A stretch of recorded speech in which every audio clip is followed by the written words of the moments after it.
Good evening, very very good evening. एक बार हम रानी ma'am आप डाल सकते हो ग्रुप में कि रिपीटर्स भी कैन ज्वाइन। यस मैम दी। एक मिनट।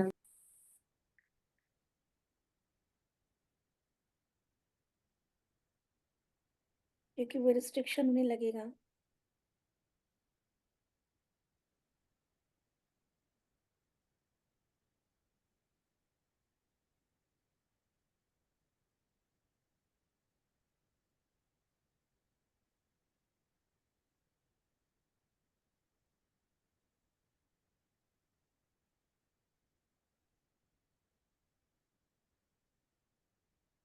ओके, तो now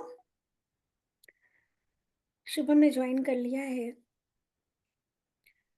recce. Ma'am Radhe Radhe. Radhe Radhe Shubham, how are you? Good, fine ma'am. Very मैं गुड। उसी को कॉल कर रही थी। अच्छा हुआ ज्वाइन कर लिया।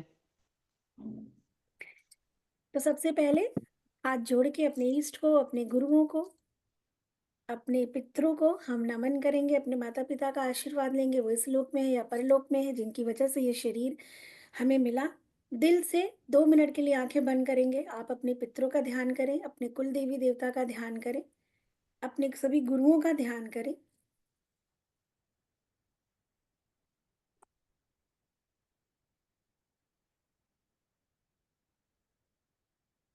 और उनसे आशीर्वाद मांगे कि वो उस आध्यात्मिक यात्रा में आपकी मदद करें, अपना आशीर्वाद दें, अपनी कृपा आपको प्रदान करें। Reiki is completely spiritual journey, एक आध्यात्मिक यात्रा है हमारी रेकी,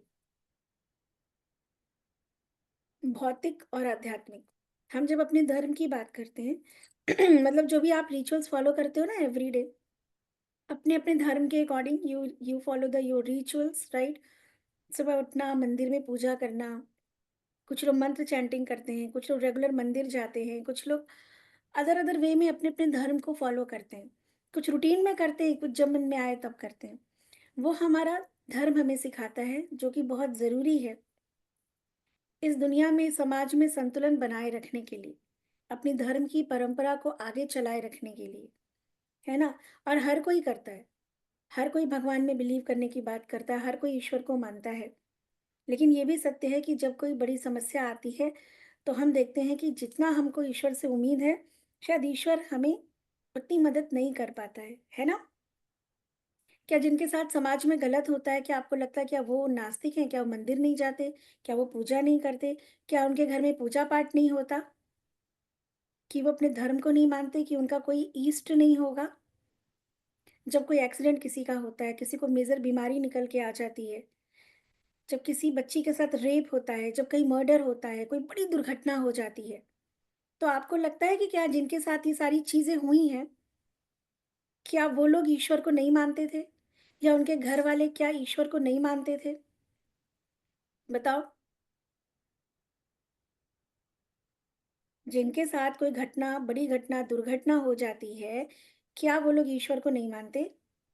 क्या उनके घर में पूजा पाठ नहीं होता? होता है ना, राइट।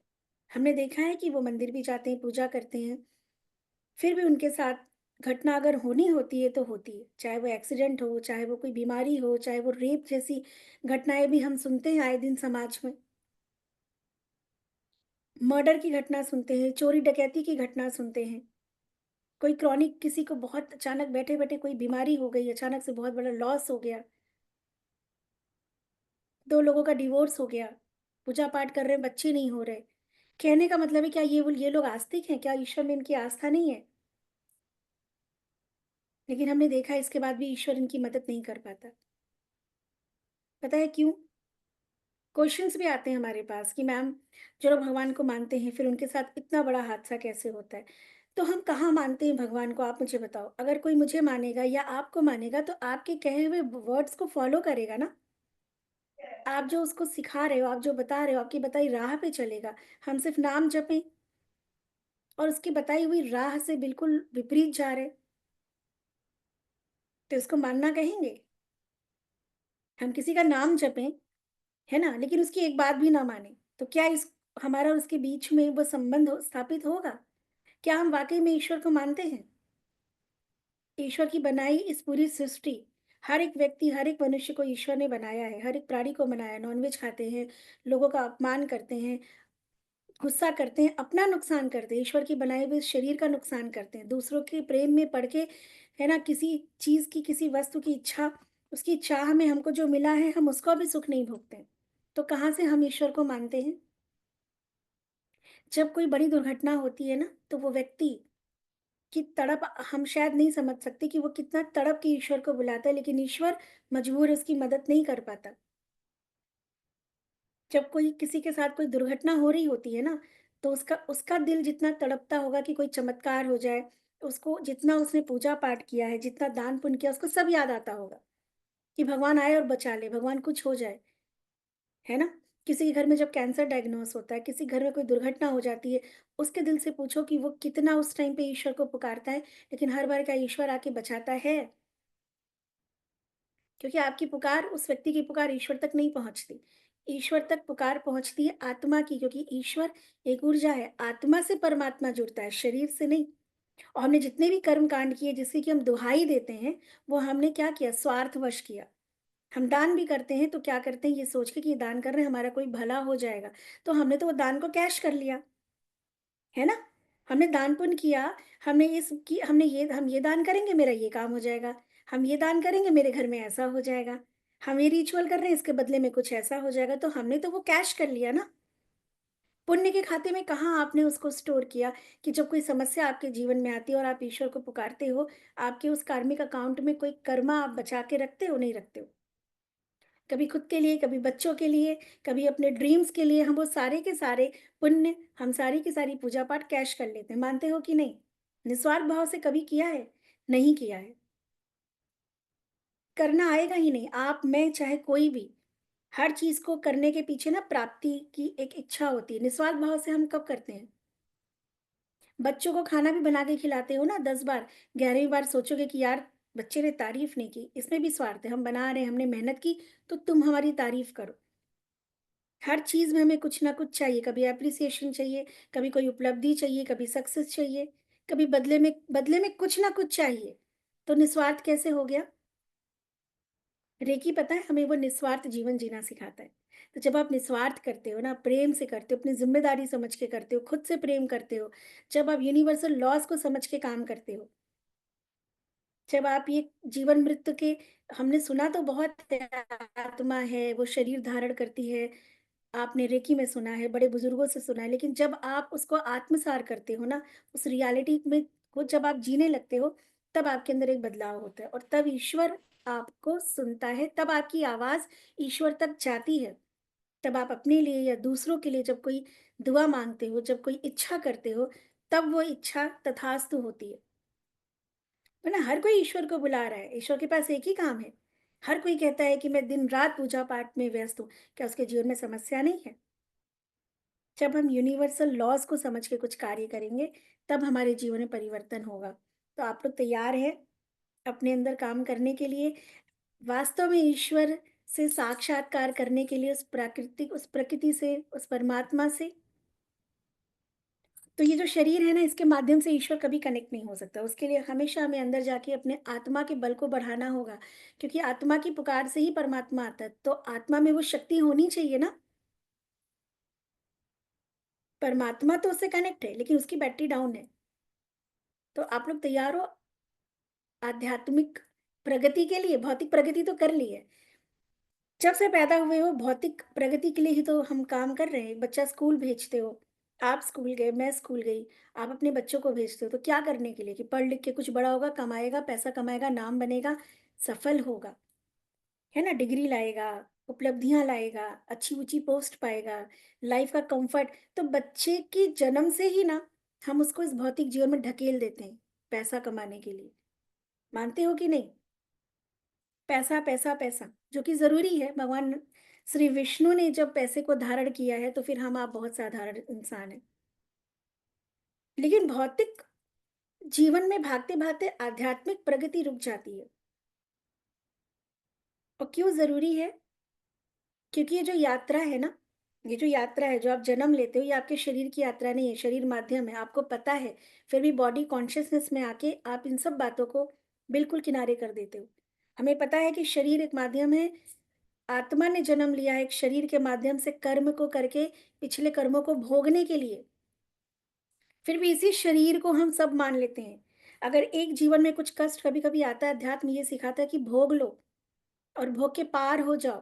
क्योंकि जो यात्रा है ना, जर्नी है दोस्तों, वो इस शरीर की नहीं है। आपको पता है हमारे अंदर एक आत्मा है, मालूम है ना?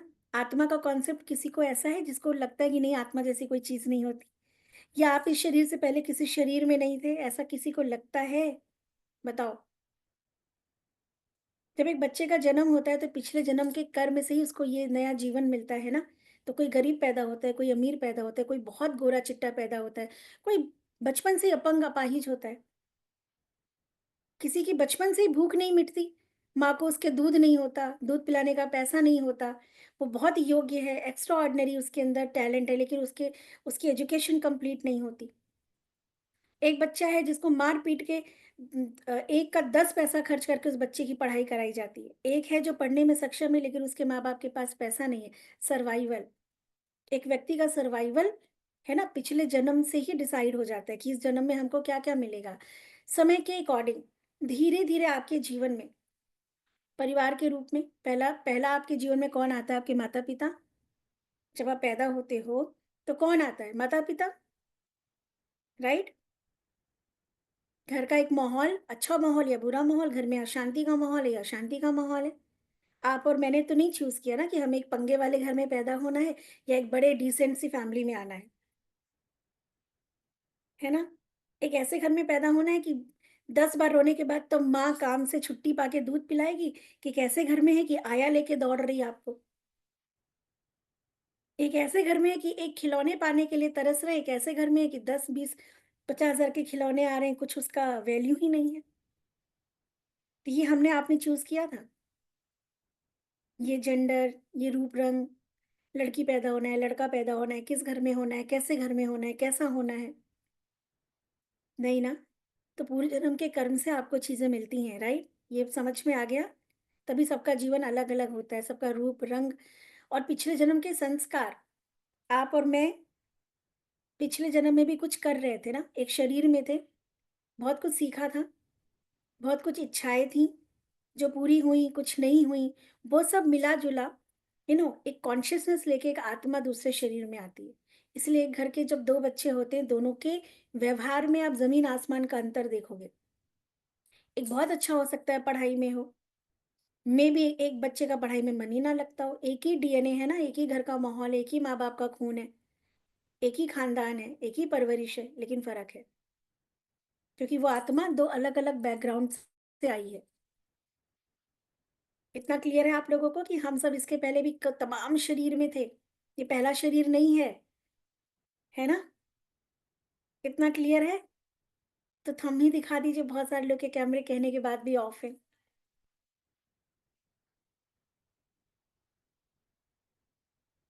ओके दीपा, क्लियर है इतना? यहाँ तक का कॉन्सेप्ट क्लियर हो गया कि कितने कितने शरीर में थे। आज आपके जीवन में कुछ ऐसी समस्याएं में भी हों जो आपको नहीं पता, राइट? क्योंकि आप इस बर्थ से कोरिलेट नहीं कर सकते कि अरे अब मैंने क्या ऐसा किया, बट किया किसने? शरीर ने कि उस सोल ने? शरीर तो अभी जब डेथ हो जाती है तो अपने अपने रिचुअल के अकॉर्डिंग शरीर पंचतत्व में मिल जाता है ना, शरीर तो खत्म। तो अगर शरीर कर्म करता तो कोई भी बच्चा अनाथ पैदा नहीं होता, कोई बच्चा सड़क पे पैदा नहीं होता। सबके कर्म शरीर के इसी जन्म में भोग के शरीर के साथ कर्म खत्म हो जाते। हर बच्चे की बिगिनिंग बहुत अच्छी होती, राइट? लेकिन ऐसा नहीं है, शरीर तो माध्यम है ना। इतना समझ में आया कि कई कई शरीर में कई कई सारे कर्म करके हम यहाँ आए हैं। इस जन्म में हमारे जीवन में ऐसे तमाम रिश्ते हैं जो आपको आज समझ में नहीं आएगा कि क्यों वो लोग हमें समझ नहीं पाते, क्यों हमारा उनके साथ आज एक तालमेल नहीं बैठ पाता, क्यों वो लोग हमें प्रॉब्लम देते हैं, क्यों वो हमें चीट करते हैं, या क्यों हम उनको इतना प्रेम करते हैं वो हमें प्रेम नहीं करते, या क्यों वो हमें टॉन्ट करते हैं, या क्यों वो हमारे दुख तकलीफ को नहीं समझ पाते। सिर्फ तमाम रिश्ते होंगे क्या? एक दो रिश्ता तो होगा ही। राइट? और ये वो लोग हैं जिनसे आप चाह के भी पीछा छुड़ा नहीं सकते हो। फिर वो आपका हस्बैंड हो सकता है, आपका फादर हो सकता है, कुछ लोगों को अपने फादर से भी प्रॉब्लम होती है। आपका भाई हो सकता है, आपकी वाइफ हो सकती है, आपकी संतान हो सकती है, आपकी सास हो सकती है बाबा, आपका ससुर हो सकता है, साला, साली, बॉस, आपका मालिक। और ये कौन होता है जिनसे कुछ पिछले कर्म का आप जन्म का लेना-देना है, वो ऐसे रिश्ते में आपके जीवन में आएगा कि आप चाह के भी उससे भाग नहीं सकते हो। आपके किए हुए कर्म, हम सब के किए हुए कर्म समय-समय पे एक सिचुएशन या व्यक्ति के रूप में हमारे सामने आके खड़े हो जाते हैं, है ना? तो जब हमें ये अंडरस्टैंडिंग हो जाती है कि वी आर क्रिएटर, जब हम ये सारी रिस्पॉन्सिबिलिटी खुद पे लेते हैं, अपने ऊपर लेने की वो क्षमता रखते हैं, जो कि आध्यात्मिक प्रैक्टिस के बाद ही आती है, तो पता है क्या होता है? धीरे, धीरे, धीरे, धीरे जब हम वो एक्सेप्टेंस में आते हैं ना, तो सामने वाला भी बदलने लगता है। क्योंकि हमने कहीं कुछ गलत किया था, आज एक एक्सेप्टेंस में आके हम वो वाइब्रेशन उसको देते हैं, तो सामने वाले की वाइब्रेशन चेंज हो जाती है। अभी तो हम कंप्लेंट कर रहे हैं, बिकॉज़ ऑफ दिस पर्सन, हम कैसी एनर्जी दे रहे हैं उसको? ऑलरेडी वो हमें प्रॉब्लम दे रहा है और हम बदले में कौन-सी एनर्जी दे रहे हैं?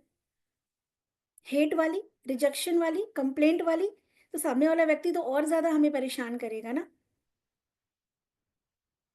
क्लियर है इस बात को? यहाँ तक? मैम पर एक्सेप्टेंस तो नहीं आती है ना, नहीं हो पा लानी रही तो है। पड़ेगी। वो कैसे अगर हम होती है? समझ के भी, अर्चना मैम, यू आर मैं राइट, समझती हूँ, लेकिन वो यू आर जब आता राइट, है, यू सिचुएशन आर आती राइट। है मैंने तो वो। आपसे क्या बोला? हाँ। पता है क्या होता है? आज हम किस एज में हैं यहाँ पे? हम्म, अब हमने हमारा सबकॉन्शियस माइंड, अर्चना मैम बिल्कुल सही है कि हमें पता है, हमको सब कुछ पता है, हम्म, बट फिर भी जब करने की बारी आती है, ना हम माफ कर पाते हैं, ना वो बत्ती एक्सेप्टेंस बोले आती रहते हैं। है। राइट? क्यों? इसका भी एक रीजन है। क्या रीजन है? बट एक सबकॉन्शियस माइंड की प्रोग्रामिंग होती है। बचपन से हमने देखा है कंप्लेंट करना। एक्सेप्टेंस में तो हमने ना अपनी माँ को देखा, ना फादर को देखा, ना दुनिया में किसी को देखा। हमने शिकायत करते ही देखा, है ना?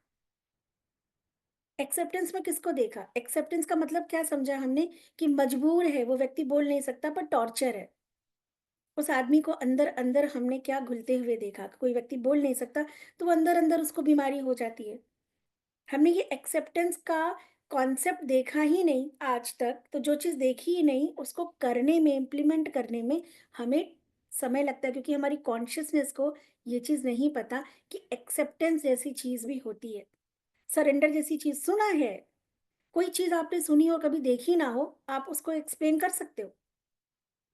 तो सुना तो है हमने, वो भी आज के टाइम पे सुना है। अब ये कलयुग वो युग है, वरदान है। आपको पता है इसी कलयुग में ना अध्यात्म की खोज और ज़्यादा हो रही है। ये भी कलयुग का वो, इसके पहले वाले युग में तो हम विज्ञान की तरफ भाग रहे थे। पर कलयुग में पता है लोग मोर आध्यात्मिक हो रहे हैं। एक्सेप्टेंस की बात, फॉरगिवनेस की बात क्या इसके पहले सुनी थी आपने इस तरीके से? ध्यान, मेडिटेशन, योग इसी युग में, इधर पिछले आप देखोगे 5-6 सालों में और ज़्यादा एक्सेप्टेंस करो, फॉरगिवनेस करो, ग्रैटिट्यूड करो। क्या सुना था पहले हमने इतना? था किसी को पता? लेकिन ये कलयुग है ना? और कलयुग है क्योंकि घोर कलयुग हो रहा है, इसीलिए यहीं पे धर्म की या अध्यात्म की पुनर्स्थापना होगी। हम सब उसकी तरफ भागेंगे, पूरा विश्व दौड़ रहा है आज भगवान की तरफ। ग्रैटिट्यूड करो, फॉरगिवनेस करो, हरे रामा, हरे कृष्णा का धूम है। भगवान श्री राम देखो आके इतने टाइम के बाद, इतने वर्षों के बाद अपने घर में आए, कलयुग में आए हैं, है ना? जब घोर कलयुग आ गया, तो फिर से धर्म की स्थापना हो रही है, फिर से हम सब ईश्वर को ढूँढ रहे हैं, अपने अंदर जाते हैं, अध्यात्म। इतना मेडिटेशन, ध्यान इसके पहले कहीं सुना देखा था क्या आपने आज से 10 साल पहले? था? नहीं था ना?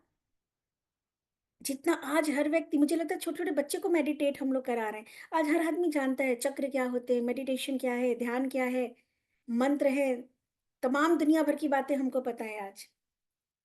अब कॉन्शियसनेस चेंज हो रही है। इसके पहले आपने नहीं सुना था एक्सेप्टेंस, इसीलिए जो चीज़ हमने सुनी नहीं, वो एक सर्टेन प्रैक्टिस के बाद आती है।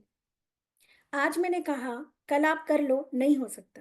लेकिन जब एवरीडे यू प्रैक्टिस, इसीलिए रेकी में स्टार्टिंग में 21 डेज़ की प्रैक्टिस कराई जाती है। जब आप 21 डेज़ की साधना करते हो, प्रैक्टिस करते हो, एक अवेयरनेस अवेयरनेस में रहते हो कि 21 डेज़ आपको कैसे थॉट रखने हैं, कैसे इमोशंस रखने हैं। आप अपने इमोशंस पे, अपने थॉट प्रोसेस पे काम करते हो। तब धीरे धीरे ग्रेजुअली क्या होता है, हमारे अंदर चेंज होता है। इसीलिए 21 दिन की निरंतर प्रैक्टिस, साधना जिसको कहते हैं, की जाती है। जब आप 4 दिन करोगे, 5वें दिन किसी काम से नहीं करोगे, छठे दिन नहीं करोगे, तो कभी ये चेंज आपके अंदर नहीं आएगा। एंड इसमें किसी का कुछ नहीं बिगड़ेगा। ये सिर्फ़ और सिर्फ़ हमें नुकसान करेगा, हमारा हेडेक होगा, हमारा मन व्यथित होगा, हम मेंटली डिस्टर्ब होंगे, हमें बीमारी होगी और उससे हमारा कर्मा सेटल नहीं होगा, क्योंकि हमने इस चीज़ को एक्सेप्ट नहीं की। अगले जन्म में फिर वो व्यक्ति आएगा, जब तक हमारे अंदर एक्सेप्टेंस नहीं आएगा, ठीक है? तो अच्छा मैम, प्रैक्टिस, सिर्फ़ प्रैक्टिस से ही आएगा, सुनने से नहीं आएगा, पढ़ने से नहीं आएगा, 10 दिन में नहीं आएगा, रेगुलर प्रैक्टिस से आएगा। और जब हमें पता है कि एक एक्सेप्टेंस आने से, है ना? कोई आपकी लाइफ में, आपने कहा एक्सेप्टेंस नहीं आती, हम उसको फॉरगिव नहीं कर पाते, क्योंकि अभी हम उसको ज़िम्मेदार समझ रहे हैं कि ही इज़ रिस्पॉन्सिबल, उसने चीट किया, वो गलत है, ठीक है? ये समझ रहे हैं ना, तभी हम उसको सोच रहे हैं, अरे यार इसने इतना गलत किया मेरे साथ, मैं कैसे माफ़ कर दूँ? मैं कैसे इसको एक्सेप्ट कैसे कर लूँ? लेकिन जब हम ये बात समझ जाते हैं कि ये ही व्यक्ति मेरी लाइफ में क्यों आया?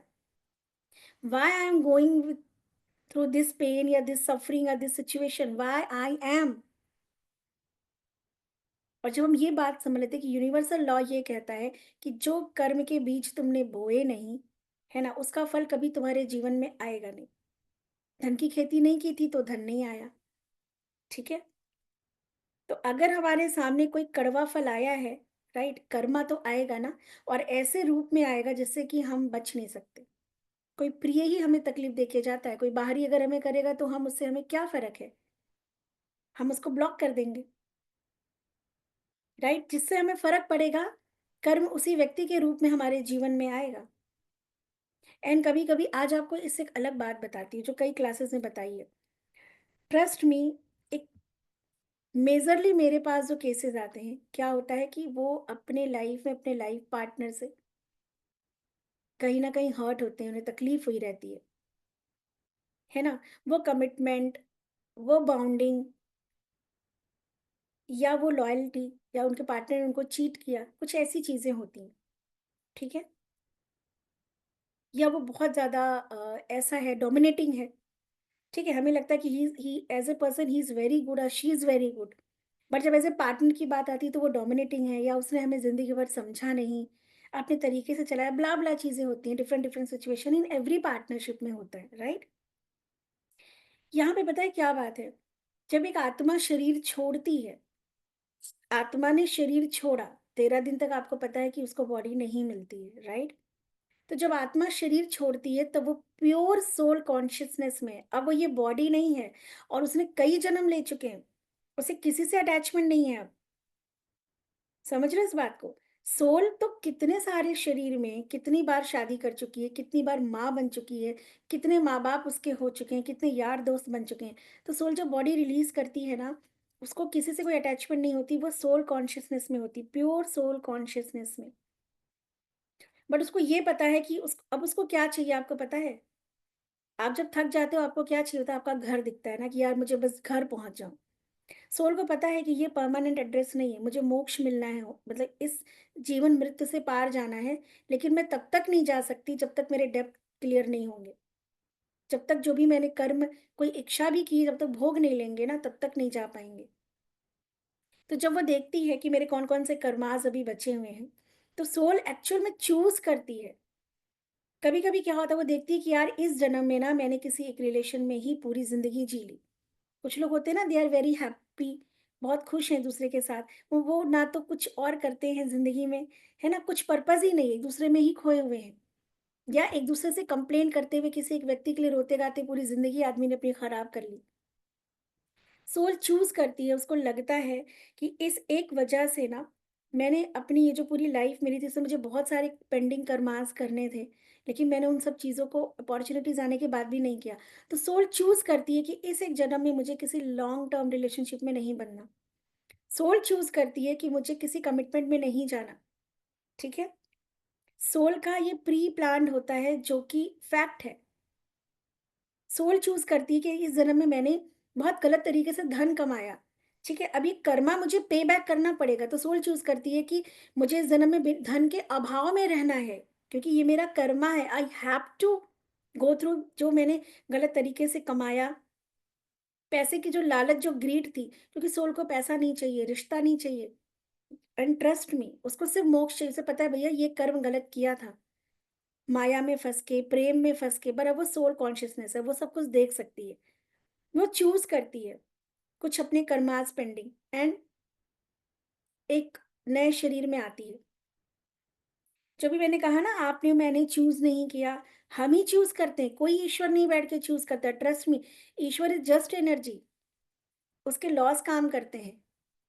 आप और मैं चूज करते हैं कि गरीब के घर में जाओगे, अमीर किससे किससे मेरा पेंडिंग कर्मा है। ये हमारी कॉन्शियसनेस होती है कि हमें अभी टफ वाला क्लियर करना है या छोटे मोटे। समझ रहे हैं इस बात को? हमें सब कुछ क्लियर दिखता है एज ए सोल, सारा कुछ किया हुआ ना हमारे ही कॉन्शियसनेस में स्टोर रहता है, सब कॉन्शियस माइंड में, और फिर हम एक बॉडी में आते हैं। लेकिन माया है, इसको कहते हैं इल्यूजन वर्ल्ड। जब हम एक बॉडी में आते हैं तो हम बॉडी कॉन्शियसनेस में आ जाते हैं। वो कमिटमेंट जो सोल ने किया था ना, ग्रेजुअली धीरे धीरे हम भूल जाते हैं, क्योंकि अगर हमें वो याद होगा तो हम इस जीवन में तालमेल नहीं बिठा पाएंगे।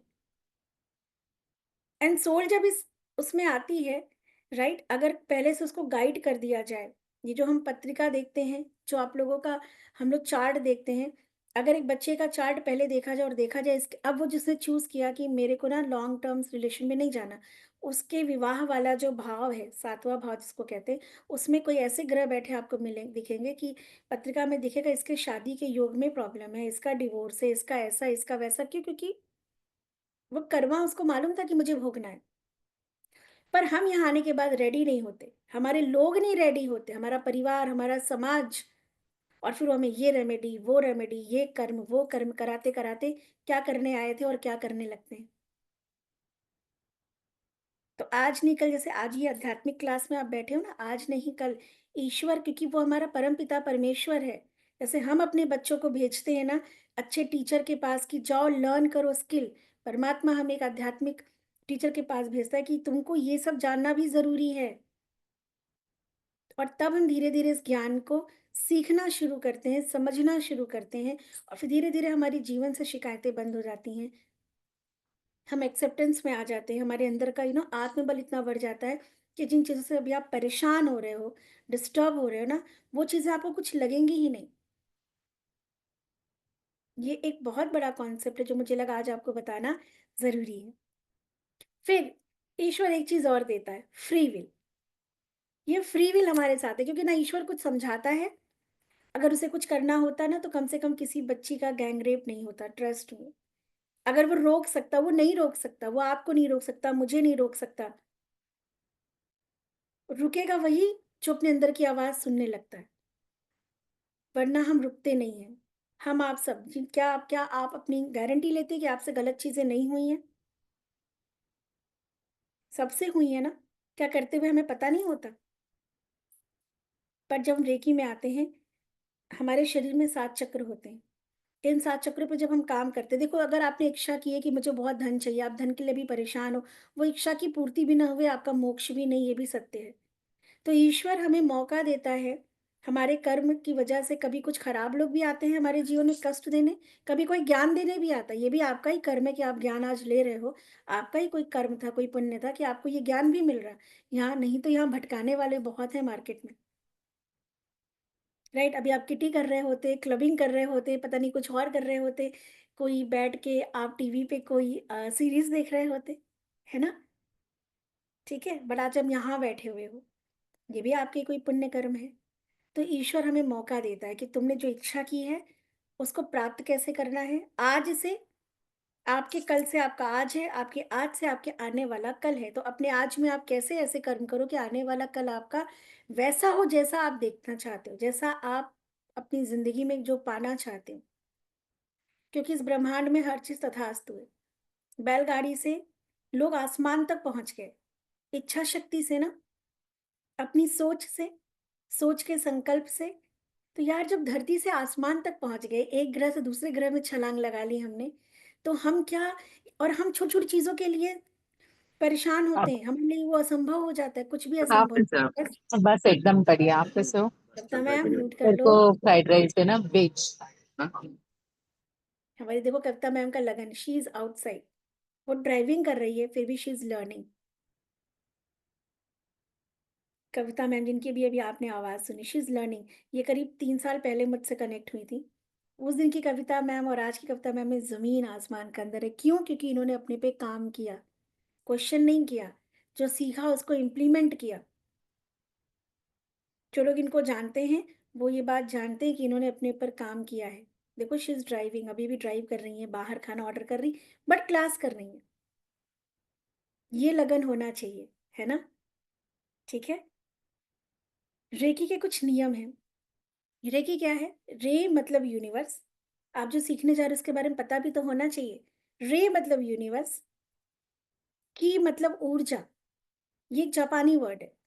रे मतलब ब्रह्मांड, की मतलब ऊर्जा, ब्रह्मांड की ऊर्जा। ईश्वरीय ऊर्जा कह लो, संजीवनी ऊर्जा कह लो, प्राण ऊर्जा कह लो, ची ऊर्जा कह लो, कोई भी नाम बुला लो, पर ये एक ईश्वरीय ऊर्जा है जो कि तुझा नवरा येतो तो पासून राहायचेच. कारण की तो देणार ना गाडी तसे, तो मी नाही थांबत आहे. तो ये वो ऊर्जा है, जैसे हमारे वाईफाई का कनेक्शन चारों तरफ है और आपको दिखता नहीं है। दिखता है जिसने हमें कनेक्ट करके रखा है? नहीं, पर है ना, चारों तरफ एक फ्रीक्वेंसी काम कर रही है, क्योंकि ऊर्जा कभी दिखती नहीं। फ्रूट्स में ऊर्जा होती है, एनर्जी दिखती है क्या? करंट दिखता है क्या? पर है कितना? एक बार छू के देख लो। ऐसी तमाम चीजें है ना, जो भी शक्तिशाली चीज है वो दिखती नहीं है, उसका फॉर्म दिखता है। ठीक है, जैसे हमें न्यूट्रिशन विटामिन डी चाहिए तो उससे रिलेटेड फ्रूट्स आ जाएंगे, विटामिन सी चाहिए उससे रिलेटेड आपको फ्रूट दिखेगा, उसके अंदर की ऊर्जा आप देख नहीं सकते, स्मेल आप देख नहीं सकते, टेस्ट आप देख नहीं सकते, इंद्रियों से आप बस महसूस कर सकते हो। ऐसे ईश्वर को आप देख नहीं सकते हो, सिर्फ आप उसको अपनी बंद आंखों से आप उसको साक्षात्कार कर सकते हो, कोई आकार नहीं उसका। तो रेकी एक यूनिवर्सल पावर है। रेकी हमारे ही भारत की विद्या है, लेकिन हमारे भारत में पहले रिटर्न जो है ना वो नहीं था, पद्धति। तो क्या होता था कि आश्रम में, गुरुकुल में सुपात्र को गुरु ज्ञान देता था, क्योंकि कहीं रिटर्न फॉर्म ना होने की वजह से धीरे धीरे से युग बदला, खान पान बदला, लाइफस्टाइल बदली, है ना, वो सिद्धि, वो संकल्प, वो युग बदल गया। जहाँ पे गुरुकुल परंपरा होती थी, धीरे धीरे धीरे धीरे हर चीज बहुत बदल गई, स्वरूप बदल गया, ज्ञान का स्वरूप बदल गया। तो रिटर्न फॉर्म ना होने से कहीं ना कहीं ये चीज जो है स्किप हो गई। गुप्त गुप्त विद्याओं में आता था रेकी, तो गुप्त के चक्कर में लुप्त हो गया। जापान के एक प्रोफेसर थे डॉक्टर मिकाओ उसुई, जो हमारे रेकी के गुरु हैं। जब हम यूनिवर्सल लेवल पे बात करते हैं तो ना कोई जापानी है, ना पंजाबी है, ना कोई अमेरिकन है, ना ब्रिटिशियन है, ना इंडियन है।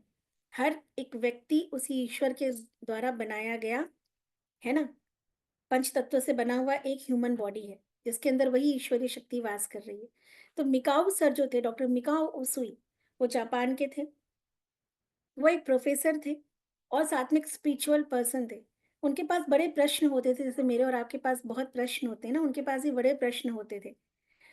उनके किसी गुरु ने उनसे पूछा, उनके किसी स्टूडेंट ने उनसे पूछा कि ऐसा क्या था संत महात्माओं में कि वो किसी को अगर श्राप देते थे तो उनके कहे हुए शब्द श्राप के रूप में लग जाते थे, या किसी को जब वो आशीर्वाद देते थे तो कहे हुए शब्द आशीर्वाद स्वरूप में भी लग जाते थे। ऐसी कौन सी पावर थी? ह्यूमन तो वो भी थे, है ना? तो ऐसी कौन सी पावर एक्टिवेट कर लेते थे? जैसे गौतम बुद्धा के लिए भी कहा जाता था, ईसा मसीह के लिए भी, किसी को टच करते थे तो उसकी बॉडी हील हो जाती थी। तो वो कौन सी प्रैक्टिस थी, वो कौन सा तरीका था? मिकाऊ सर को प्रॉपर एक जवाब नहीं मिला। वो अपने मेंटोर के पास गए और उनके मेंटोर ने भी उन्हें कहा कि कुछ प्रश्नों के उत्तर किताब में नहीं मिलते, तुम्हें खुद में ना इस चीज़ को एक्सप्लोर करना पड़ेगा और भारत जाओ। तो वो तिब्बत भी गए, वो भारत भी आए। भारत में उन्होंने बनारस में और कई जगह बहुत सारा रिसर्च किया। फिर वो गौतम बुद्धा से बहुत इंस्पायर्ड हुए, गौतम बुद्धा की कई फिलॉसफी, कई उन्होंने उनके ग्रंथ पढ़े, और उसमें लोटस सूत्र एक ऐसा जो है गौतम बुद्धा का कमल सूत्र, लोटस सूत्र एक ऐसी उनकी जो है धर्म किताब है जिसमें कि कुछ उन्हें उल्लेख और प्रमाण मिले कि एक व्यक्ति अपने अंदर की ऊर्जा को कैसे बढ़ा सकता है। इतनी पवित्र हो जाती है वो ऊर्जा कि उसकी वाणी से निकले हुए शब्द, है ना, साकार रूप ले लेते हैं। अगर उसने कहा ऐसा होगा तो ऐसा ही होगा। फिर जब वो अपने गुरु के पास गए तो उनके गुरु ने कहा कि ये जो किताब में पढ़ के आए हो ना, इसको तुम्हें अपने ऊपर प्रत्यक्ष जो है अनुभव करना पड़ेगा। और जब तक तुम सांसारिक मोह माया से बाहर नहीं जाओगे, एकांत में नहीं जाओगे, तब तक, जब तक ध्यान में नहीं जाओगे, तब तक इन चीजों को सिर्फ पढ़ा है किताब में, अनुभव नहीं कर पाओगे। तुम्हें अनुभव करना है। तो फिर वो एक पहाड़ पे चले गए और उन्हें ये नहीं पता था कि मुझे कितने दिन बैठना है, कितने दिन मुझे करना है। वो सब ध्यान में चले गए। ईश्वर देखिए किसी ना किसी को माध्यम बनाता है ना। ईश्वर हमेशा किसी ना किसी को माध्यम बनाता है। जब वो ध्यान में गए, हम रेकी में 21 दिन की साधना करते हैं क्योंकि मिकाऊ सर 21 दिन तक ध्यान में थे, तो उन्हें नहीं पता था कि मुझे 21 दिन बैठना होगा। पर जब वो ध्यान में गए तो ऐसे ध्यान मग्न हुए कि उन्हें पता ही नहीं चला कि उनको ध्यान में बैठे बैठे, क्योंकि ईश्वर चाहता था उनके माध्यम से, हर युग में ईश्वर किसी ना किसी को चुनता है, किसी के माध्यम से हम तक ईश्वरीय ज्ञान, ईश्वरीय कृपा हम तक आए। वो माध्यम बने। जब 21 दिन हो गए, उन्हें उनके अवेयरनेस में नहीं था। जब उनका वो प्रोसेस पूरा हो गया, तो अब जब उनकी कॉन्शियसनेस वापस आई, और देखिए ये आप और मेरे सबके साथ होता है। कभी कभी क्या आपके साथ नहीं हुआ कि आप ध्यान मेडिटेशन कर रहे हैं, थोड़ी देर के लिए आपको लगा कि आप सो गए? क्या ऐसा नहीं लगा कभी आपको? लगता है ना थोड़ी देर के लिए आप सो गए, आपके यस सत्संग में मैम। हो और कुछ, लेकिन उनके साथ 21 दिन के लिए हुआ, हमारे साथ होता है यही सेम चीज कुछ टाइम के लिए। क्या होता है, बॉडी और आत्मा, कॉन्शियसनेस एंड दिस बॉडी, दो अलग चीज है। तो कभी कभी ध्यान में हम इतने लीन हो जाते हैं कि हमारी कॉन्शियसनेस, मतलब चेतना जिसको कहते हैं, वो अपलिफ्ट हो जाती है। तो उसको बॉडी का एहसास नहीं होता, बट थोड़ी देर के लिए होता है, हमारी उतनी ही क्षमता है। फिर वो चेतना बॉडी से कनेक्ट हो जाती है और हम एकदम से झटका खा के जग जाते हैं कि हमें लगता है अरे हम तो सो गए थे। पर हम सोते नहीं है, बॉडी और कॉन्शियसनेस थोड़ी देर के लिए सेपरेट हो जाती है, राइट। उनके साथ ये 21 डेज के लिए हुआ, बट जब कॉन्शियसनेस तो वापस आएगी बॉडी में, जब तक बॉडी है, कॉन्शियसनेस बॉडी में आई, तो अब जो बॉडी में आई तो बॉडी की जरूरत, अब उन क्योंकि 21 दिन से खाया पिया नहीं था, तो बॉडी उनकी उठते ही गिर पड़े वो। जब वो गिरे तो उन्होंने, पर उन्हें अपनी बॉडी में ना कुछ वाइब्रेशन फील हो रही थी, जो कि आप लोगों को भी होगी। उन्हें अपनी बॉडी में वाइब्रेशन फील हो रही थी, और जब उन्होंने अपनी बॉडी को जब वो गिरे, उनको चोट लगी, उन्होंने वहां पे टच किया, तो उन्हें फील हुआ कि वो दर्द थोड़ी देर के लिए हुआ, लेकिन जैसे ही उन्होंने अपने हाथ से उसको टच किया, वो दर्द वहां पे गायब हो गया। एंड वो धीरे धीरे फिर गांव में गए, और उनके साथ कई ऐसे इंसिडेंट हुए कि उन्हें लगा कि उनके अंदर कोई सुपर पावर आई है। वो अपने, जिस टाइम पे वहां पे जापान में जब जब जो है वर्ल्ड वॉर वहां पे हुआ था, तो उस टाइम पे उन्होंने बहुत सारे लोगों को हील किया था, और तब उन्हें इस बात का अवेयरनेस हुआ कि इस विद्या को मुझे ज्यादा से ज्यादा फैलाना है। और उसके बाद उन्होंने बहुत सारे लोगों को प्रशिक्षण देना, मतलब टीच करना, बहुत सारे लोगों को ट्रेंड करना शुरू किया कि कैसे आप ईश्वरीय शक्ति को अपने 7 चक्रों के द्वारा, है ना, हमारे शरीर में ऊर्जा के 7 केंद्र होते हैं। हर एक मनुष्य के जीवन में आप जो भी प्राप्त कर रहे हैं उसका माध्यम ये 7 ऊर्जा के केंद्र हैं। अल्टीमेटली आपको अपने चक्रास पे काम करना पड़ता है, इन्हीं चक्रा के थ्रू, मतलब ऊर्जा के जो 7 केंद्र हैं, आप अपने ये ऊर्जा के 7 केंद्र ऐसे समझ लो कि आपके पूरे जीवन में जो कुछ भी आप प्राप्त करते हो, उसका बेस ये 7 चक्र ही है। आपका पूरा जीवन इन्हीं 7 चक्रों के ऊपर ही निर्धारित है। तो जब हम इन 7 चक्रों के ऊपर काम करते हैं, तो धीरे धीरे धीरे हम अपने जीवन में उन सभी चीजों को, देखो, किसी के पास तमाम पैसा है, किसी के पास बिल्कुल नहीं है, किसी के पास खुशियां ही खुशियां हैं, कोई दुखी राम ही बना फिर रहा है, कोई बिल्कुल बहुत उल्टा सीधा खाता है, आप देखते हो, लेकिन वो बहुत हेल्दी है। कुछ लोग बहुत सजग होते हैं, बहुत कॉन्शियस होते हैं, लेकिन क्या होता है, दवाई, बीमार पहले पड़ जाते हैं। फिर हम कहते हैं अरे यार वो तो जरा सा ना, वो तो इतने कॉन्शियस थे, वो तो कुछ भी नहीं उल्टा सीधा खाते थे, उनको कैसे हो गया? होता है ना, ऐसे कितने सारे लोग होंगे, राइट। देखा है ना, ये सारा कुछ ना हमारे 7 चक्रों का खेल, ऊर्जा का सिद्धांत है।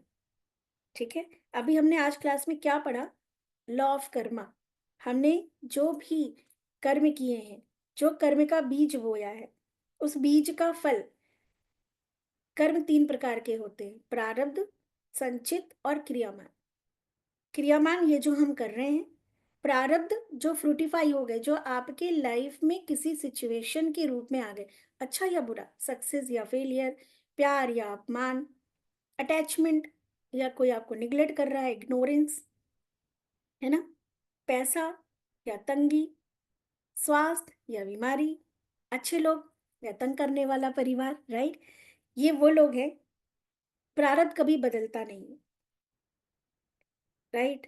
कौन सा कर्मा है प्रारब्ध? फ्रूटिफाई कर्मा, जो कि जो कर्म जो है फलित हो गया, उसको हम कभी बदल नहीं सकते। संचित कौन सा है?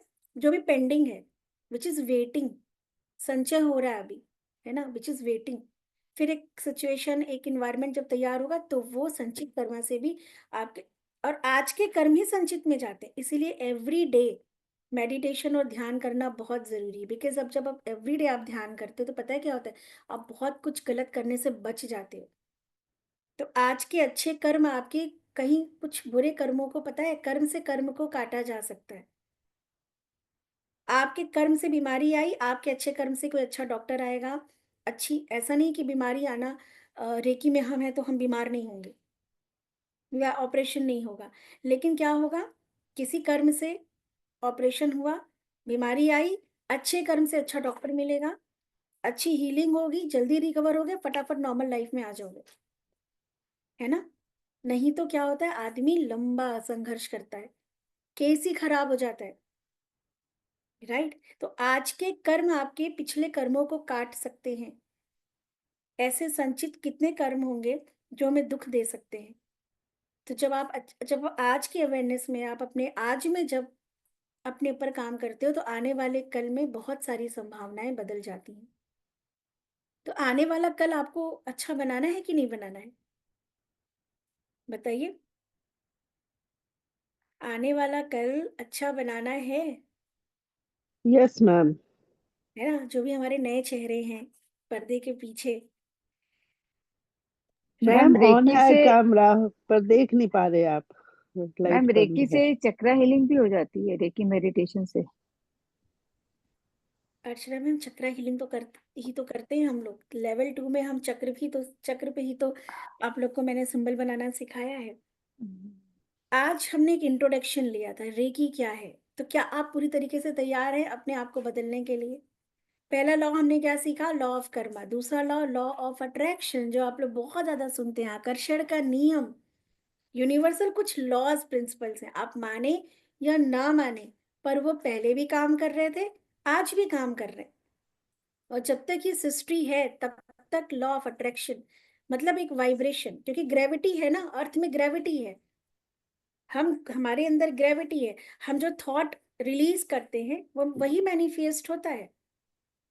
और लगातार क्या होता है, जब हम दुखी राम होते हैं तो हम दुख वाले थॉट ही रिलीज करते हैं, है ना। बार बार हमारा ध्यान हमारी तकलीफ पे जाता है, तकलीफ बढ़ जाती है, ठीक है।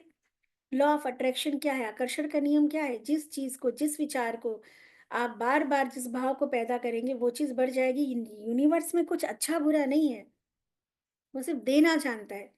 आप जो सोच रहे हो आज नहीं कल वो होगा।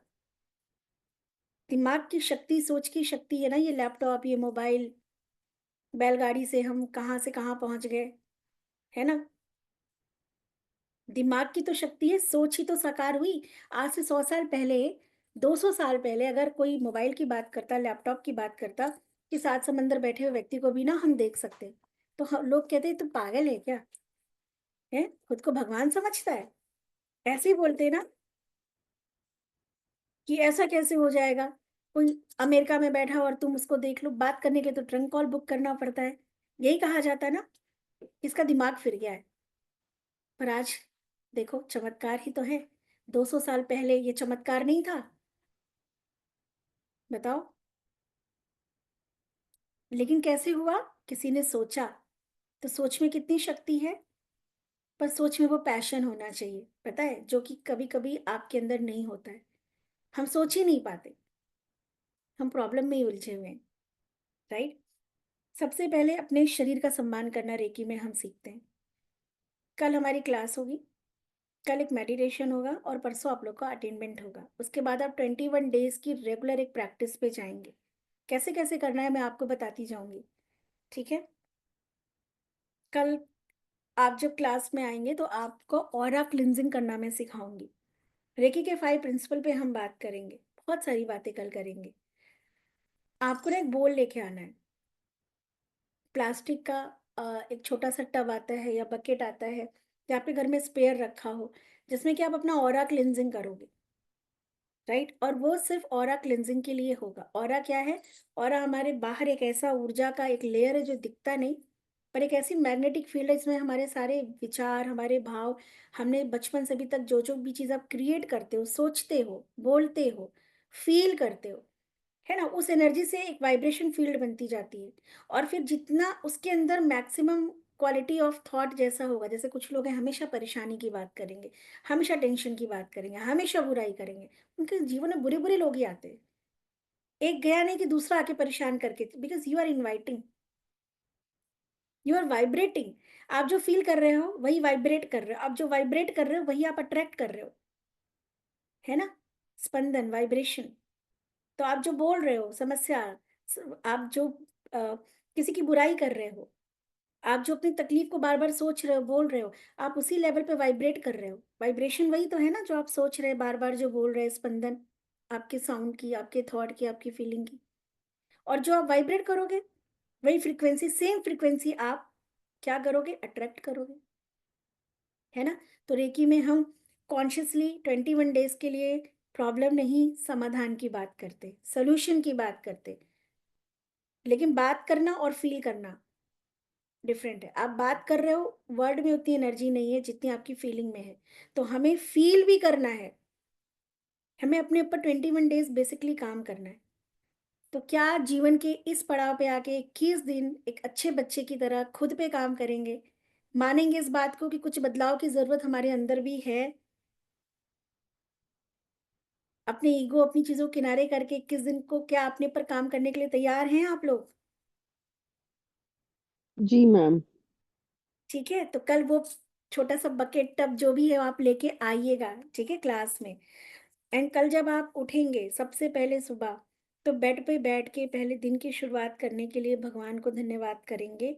और जमीन पे उतरने के बाद आप अपने पैरों को टच करेंगे, मतलब अपने आप को प्रणाम करेंगे, अपने आप को सम्मान देंगे। जैसे हम दूसरों को सम्मान देते हैं, दूसरों का आदर करते हैं, तो हमारे शरीर में भी तो भाई पंच तत्व है, 33 कोटि देवता है, ये शरीर ही तो है हमारा कर्म करने का माध्यम। तो इस शरीर को क्या हम सम्मान नहीं देंगे? राइट।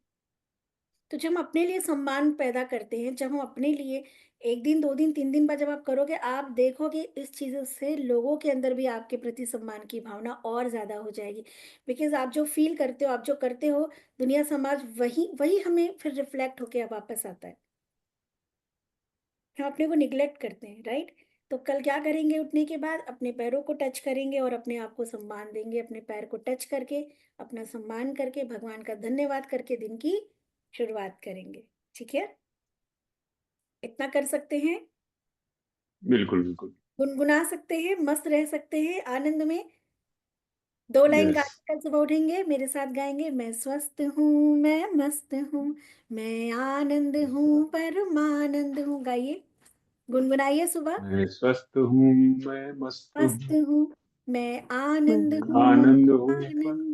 सभी आनंद। लोग जोर से लाउडर बोलिए। और दिन में सुबह उठ के ना गुनगुनाते हुए उठिए कि मैं स्वस्थ हूँ, मैं मस्त हूँ, मैं मस्त मैं हूँ, आनंद हूँ, मैं आनंद हूँ, द परमानंद हूँ। बेस्ट। मानो मैम ये अपने बाउल ये प्लास्टिक का या ग्लास का चलेगा? ग्लास का संभालने में प्रॉब्लम होती है अखिलेश जी, तो अच्छा प्लास्टिक का रखिए, क्योंकि हमें उसको बहुत टाइम तक यूज करना है। अच्छा अच्छा। तो जो ओके। प्लास्टिक का आपको किसी भी ना शॉप पे मिल जाएगा, वो छोटी सी बकेट, हाँ पोछने वाली बकेट आती है ना, वो आप ले आएंगे। हाँ। But okay okay okay. ठीक है, ओके प्लास्टिक का थैंक रखेंगे यू। ताकि फिर हमें उसको केयर करने में उतना देखना ना पड़े, राइट। अच्छा तो बकेट लेना है कि बाउल लेना है? बॉल ले लीजिएगा इतना बड़ा। या बकेट छोटा सा अच्छा ले सकते हैं, ठीक है? अच्छा अच्छा अच्छा अच्छा ओके ओके, ओके तैयार हैं सभी लोग ओके इस थैंक यू आध्यात्मिक जर्नी के लिए, है ना? यस एक सेशन में मैंने बोला था कि अपने आप को अर्जुन समझो और सोचो कि भगवान श्री कृष्ण रेकी के रूप में आपके जीवन में आ गए। जैसे वो सारथी बने थे ना, अपने आप को वो समझो कि हम एक अर्जुन हैं और भगवान श्री कृष्ण देखो साक्षात तो नहीं आएंगे, पर मेरे लिए रेकी वही रही कि जैसे अर्जुन के लिए वो कृष्णा बन के आए थे वहां, मेरे लिए रेकी भी वही कृष्ण अवतार है। मुझे लगता था, मुझे जब मैंने रेकी सीखा तो मुझे यही लगा कि भगवान साक्षात रेकी के रूप में मेरी नैया पार लगाने आ गए, मेरे सारथी बने और कहाँ से कहाँ तक मुझे लेके आ गए। आज मैंने 30 साल दिए हैं अपनी इस आध्यात्मिक जर्नी को, बहुत कुछ किया है अपनी लाइफ में, मैंने बहुत सारी मोडालिटी सीखी हैं, सिखाती भी हूँ, बहुत कुछ सिखाती हूँ क्योंकि हर एक चीज़ का इम्पैक्ट आता है, लेकिन रेकी मेरी मूल साधना है और मैं सबसे कहती हूँ कि आप रेकी ज़रूर करिए और पूरी जिंदगी कम से कम 20 मिनट अपनी आध्यात्मिक ग्रोथ को दीजिए। 23.5 घंटे जो मर्जी वो करो, लेकिन आधा घंटा अपनी आत्मा से परमात्मा का जो मिलन है ना, एक बार सुबह परमात्मा से मिलने के बाद तब दिन की शुरुआत करो।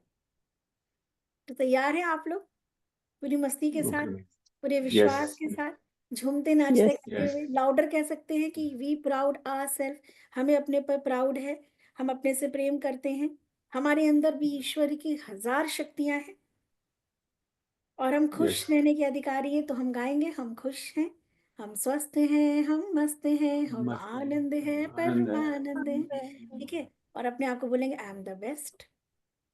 आई एम द मैम इसका इसका है ना एक सॉन्ग है, ये सॉन्ग है, आप सबको भेज दो ग्रुप में मैम।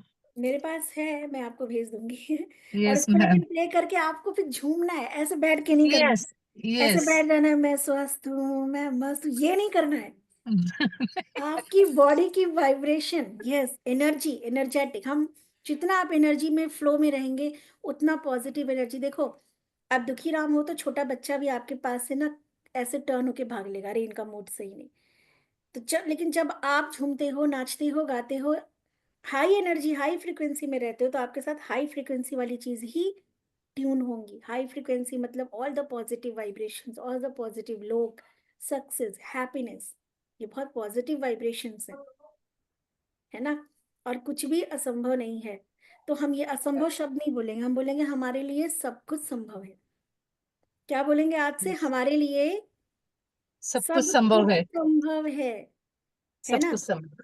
असंभव शब्द नहीं बोलेंगे, आज से बोलेंगे हमारे लिए सब कुछ संभव है। इस सृष्टि में इतना कुछ हुआ, कहाँ से कहाँ तक, है ना? युग बदलते हुए कहाँ तक आ गया, तो हम क्या नहीं कर सकते, सब कुछ कर सकते हैं।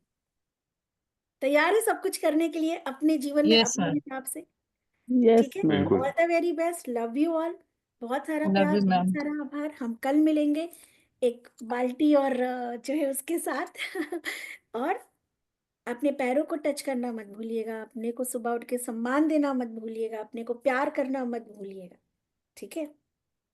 हंसिए, कल ऑरा गुनगुनाइए। क्लिनजिंग सिखा रहे हो ना मैम? क्या करता मैम? ऑरा क्लिनजिंग सिखा रहे हो ना कल? कल, हाँ कल। ओके ओके, तब बकेट ही लगेगा और सॉल्ट नहीं लगेगा ना? लगेगा, अभी मैं ग्रुप में उसको मेंशन कर दूंगी। कल तो फिर भी एक बार बस प्रैक्टिकल बताऊंगी करना मैं, ओके मैम ओके। ठीक है? आपका डिनर हो गया पैक? ये मैम मैं मार्केट में ही थी मैम।